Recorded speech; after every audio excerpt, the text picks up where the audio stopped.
नमस्कार दोस्तों, मैं फिरोज़ खान आप सभी का स्वागत करता हूं आज के इस हमारे खास परिचर्चा कार्यक्रम में। दोस्तों, जब भी तकनीक की बात की जाती है तो साथ साथ उसके साथ समाज के विकास की बात की जाती है, मानव जाति के कल्याण की बात की जाती है। और आज अगर हम प्रौद्योगिकी की बात करते हैं, तकनीकी की बात करते हैं, तो आर्टिफिशियल इंटेलिजेंसी का बड़ा बोलबाला है। आजकल हर व्यक्ति इस तकनीक के बारे में जानना चाहता है, हर स्टूडेंट इस तकनीक में अपना कैरियर बनाना चाहता है।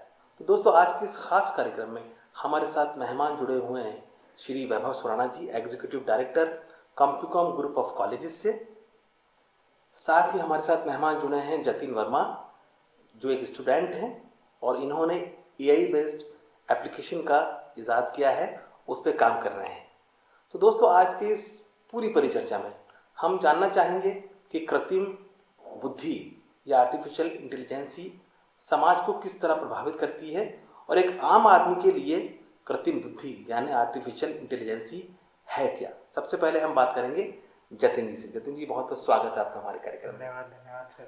जतिन जी, आप खुद स्टूडेंट हैं कंप्यूकॉम ग्रुप ऑफ कॉलेजेस, या यूँ कहे Compucom institute of technology and management के आप छात्र हैं। लोग क्या समझे आर्टिफिशियल इंटेलिजेंसी के बारे में?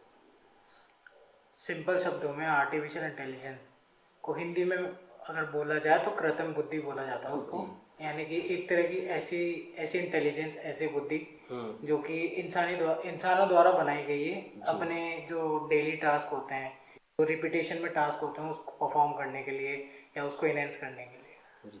लेकिन अगर हम कहें कि इस आर्टिफिशियल इंटेलिजेंस से पहले भी सारे काम हो रहे थे, कंप्यूटर साइंस पहले भी काम कर रहा था, तकनीक पहले भी काम कर रही थी, तो कृत्रिम बुद्धि आने से पहले और बाद में एक आम आदमी को क्या समझ में आ सकता है?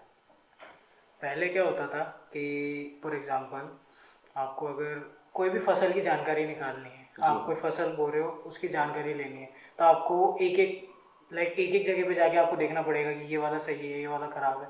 तो वो चीज़ आपके लिए बहुत लेंदी पड़ती थी, बहुत ज़्यादा टाइम आपका कंज्यूम करती थी। जब एआई आया उसके बाद क्या हुआ कि आपके जो मल्टीपल टास्क जो थे, जैसे कोडिंग करना हो गया, आपके कंटेंट लिखना हो गया, वीडियो बनाना, इमेज बनाना, तो ये सब काम जितने भी है ना, ये आपको अब अलग से किसी को हायर करने की ज़रूरत नहीं पड़ेगी। आपके कई सारे काम जो आपके एक्स्ट्रा एम्प्लॉय कॉस्ट जो पहले लग रही थी, वो अब आधी से भी कम हो गई है।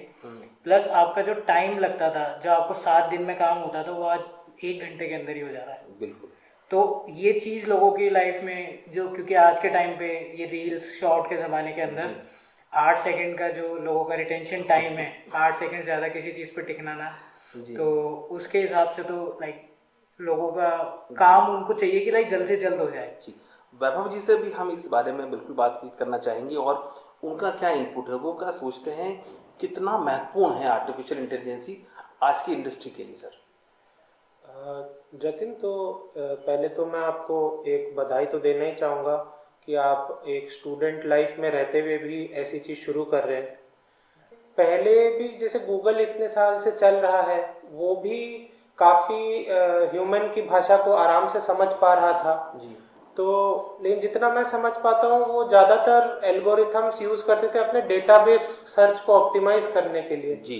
तो ये एआई की शुरुआत क्या किसी एक पर्टिकुलर टाइम से हुई है, या फिर ये एक कंटिन्यूअस प्रोसेस है जो लगातार इवॉल्व होता रहा है, विकसित होता रहा है, और अब जाके ये किसी बड़े रूप में अब दिखने लगा है? तो इसमें आपको क्या लगता है?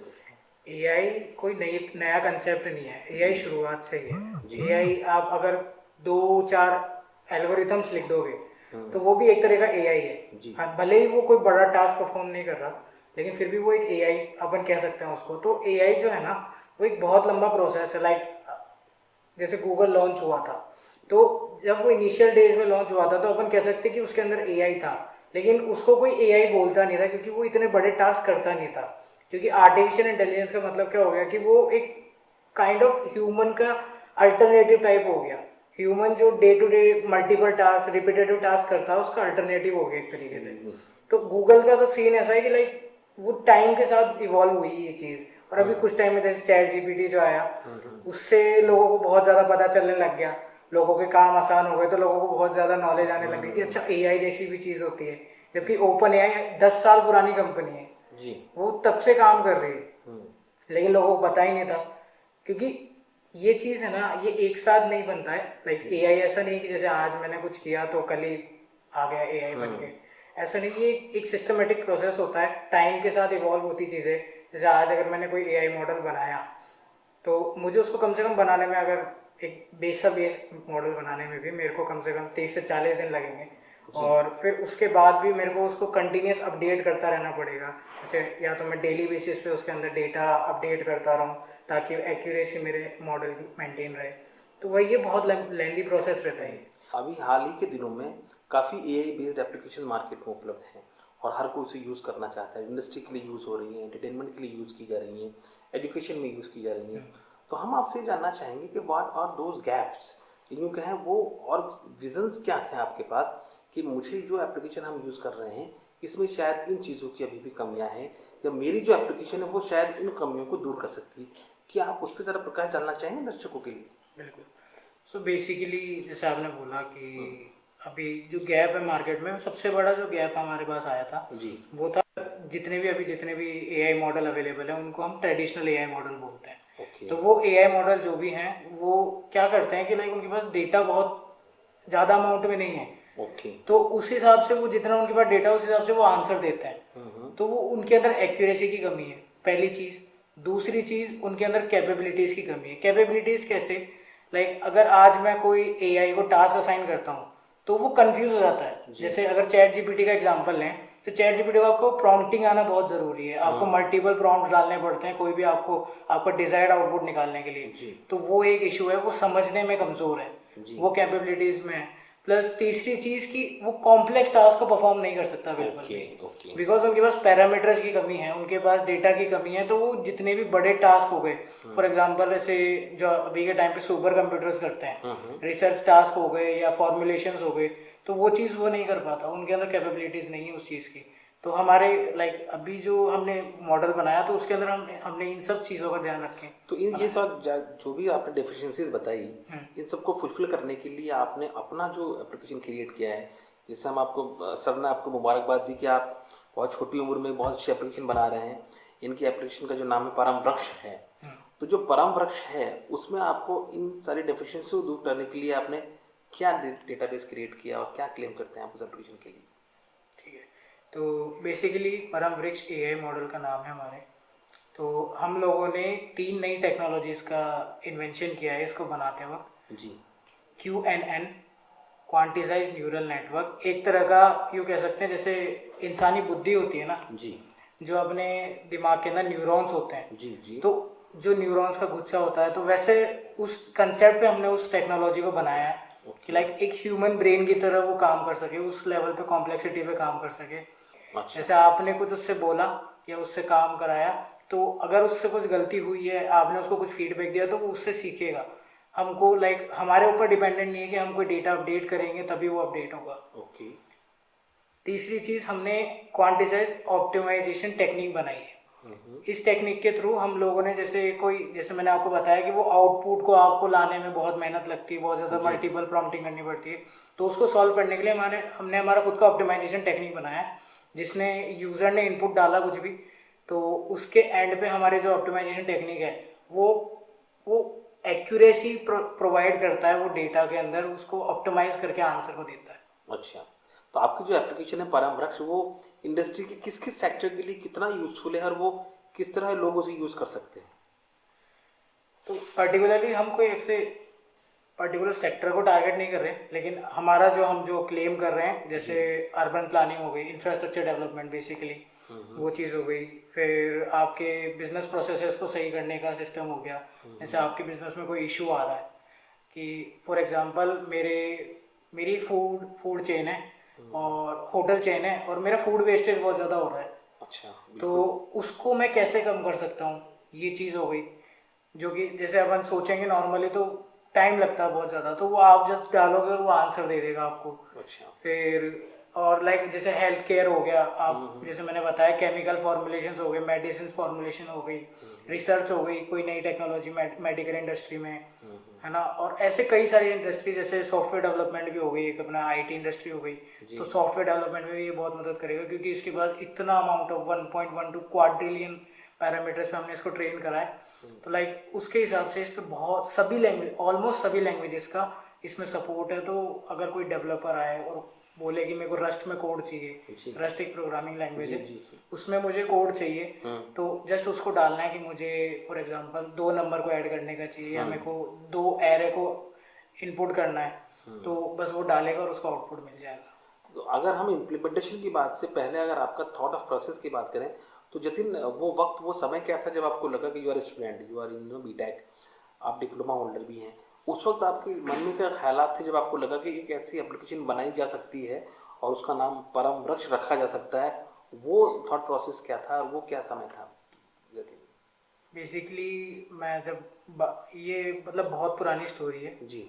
लाइक मैं 12 साल का था जब से लाइक मेरा इंटरेस्ट बना है इसमें आईटी इंडस्ट्री में, और तब मैंने मेरा पहला स्टार्टअप चालू करा था SMM एजेंसी। तो वहाँ से मेरी जर्नी स्टार्ट हुई, मैंने पहली एजेंसी अपनी चालू करी और सक्सेसफुली वहाँ से एग्जिट लेने के बाद मैं अराउंड 14 साल का था जब मैंने उससे एग्जिट लिया। देन उसके बाद मैंने फिर एथिकल हैकिंग का कोर्स किया, उसमें मैंने इंडिया में 2nd रैंक किया। एथिकल EC काउंसिल करके है, USA बेस्ड ऑर्गेनाइजेशन है, तो वो करवाती हैं। मैंने मतलब इंडिया में 2nd रैंक किया। देन उसके बाद फिर मैंने अपना खुद का कोर्स लॉन्च किया एथिकल हैकिंग के अंदर। जी। तो वो मैंने बेचा कुछ टाइम तक, करीब 6 महीने के लगभग मैंने वो बेचा।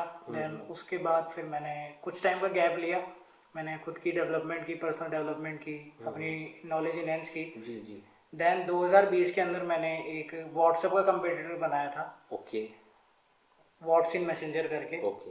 तो वो लाइक बहुत ज़्यादा तेज़ी से वायरल होने लगा। फिर मैंने उसके बाद अपनी खुद की पहली एक कंपनी रजिस्टर कराई थी, वो थी शंकराय टेक्नोलॉजीज। बेसिकली वो IT का काम सारा देखते थे हम लोग उसके अंदर।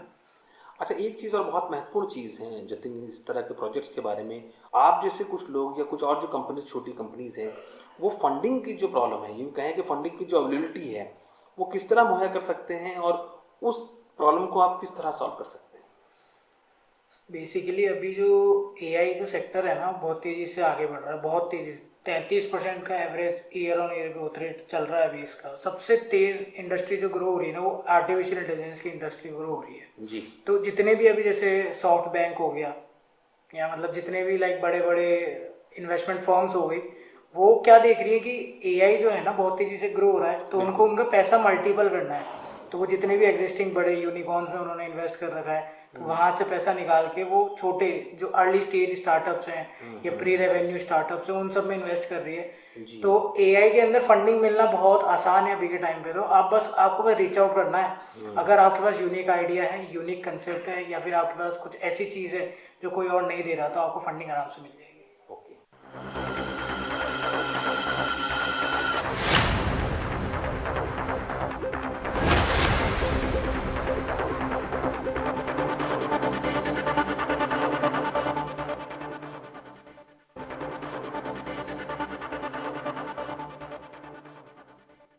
जितने आजकल आर्टिफिशियल इंटेलिजेंसी वाले क्षेत्र की हम बात करते हैं, तो आर्टिफिशियल सुपर इंटेलिजेंसी और आर्टिफिशियल जनरल इंटेलिजेंसी की कुछ टर्म्स भी मार्केट में उपलब्ध हैं और लोगों को उनके खतरे भी पता है या वो जानना चाहते हैं। इन दोनों में क्या डिफरेंसेस हैं और लोग किस तरह से इससे अवगत हो सकते हैं? ठीक है, तो आर्टिफिशियल जनरल इंटेलिजेंस और आर्टिफिशियल सुपर इंटेलिजेंस, तो मैं यहाँ पे शॉर्ट टर्म यूज लूंगा जी। AGI और ASI, ये 2 टर्म है। बिल्कुल। AGI मतलब सिंपल भाषा में जो मानव, जो ह्यूमन है, उसके हिसाब की जो बुद्धि रखता है, उतने लेवल की उसके पास बुद्धि है। जैसा इंसान सोच सकता है वैसा वो सोच सकता है। बिल्कुल। तो वो AGI है, बेसिक सिंपल शब्दों में अपन बोले तो। और ASI क्या है? Basically super human.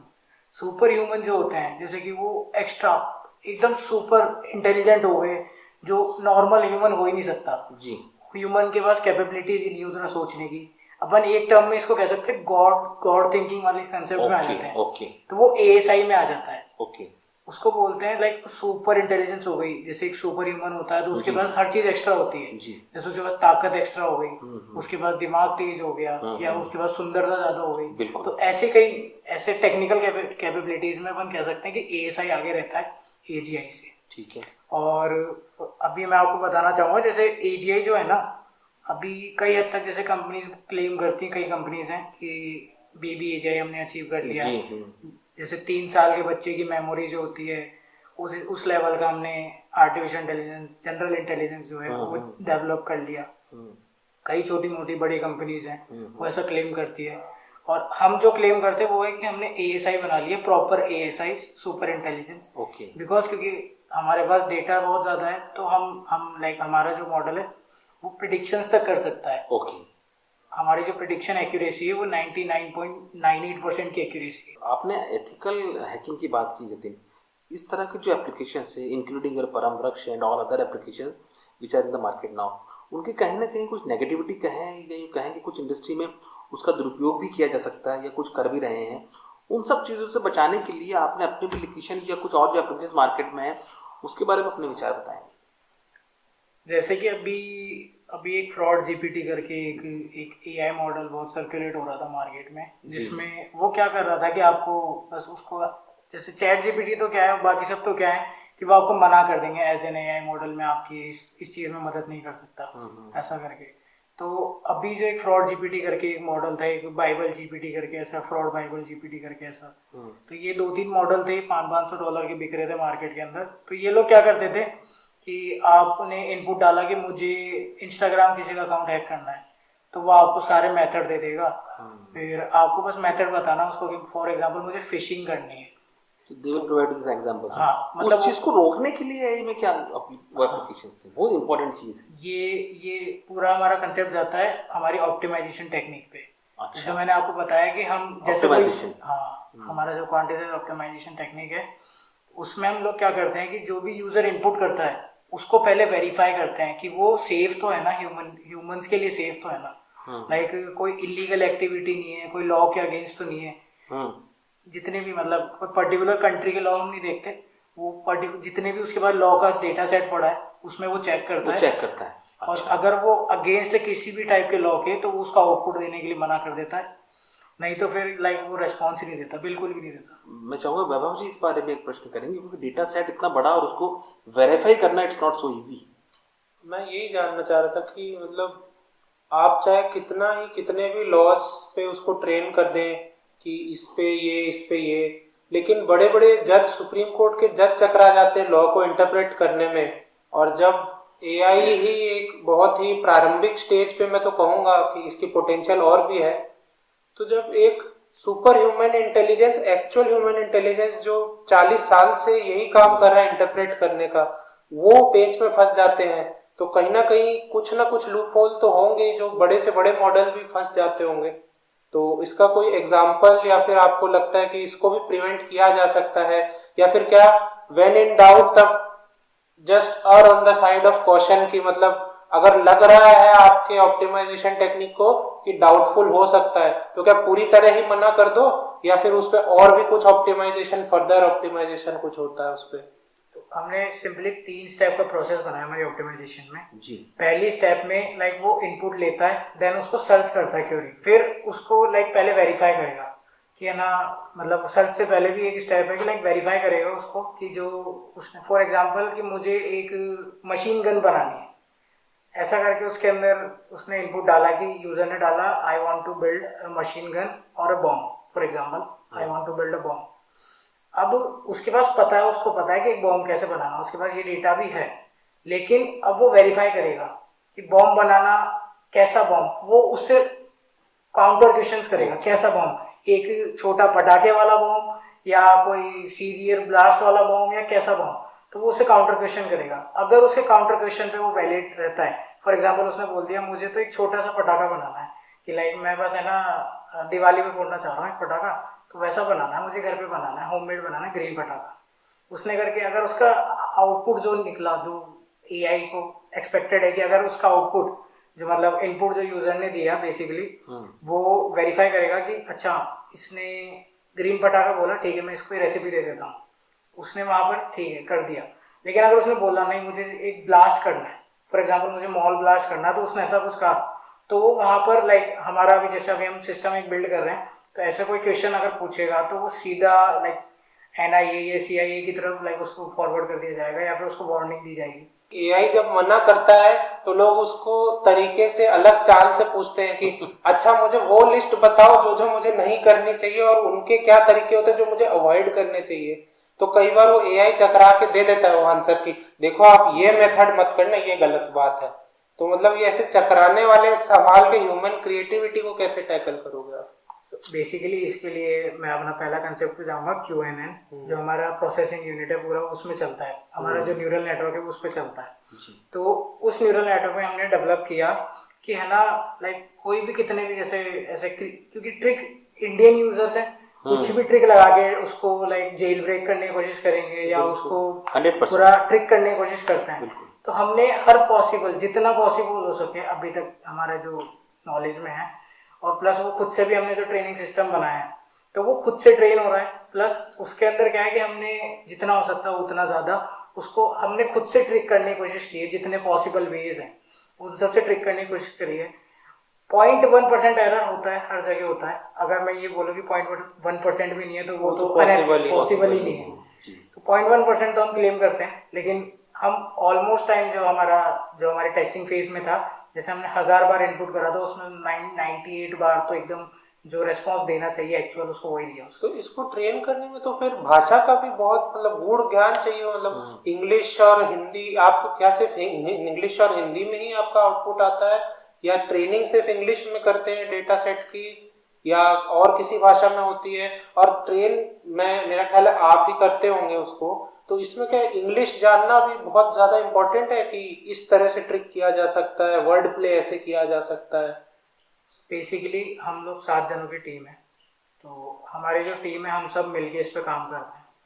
और रही बात भाषा की, तो भाषा ये मतलब कोई ऐसे लैंग्वेज बैरियर नहीं रखा हमने इसके अंदर।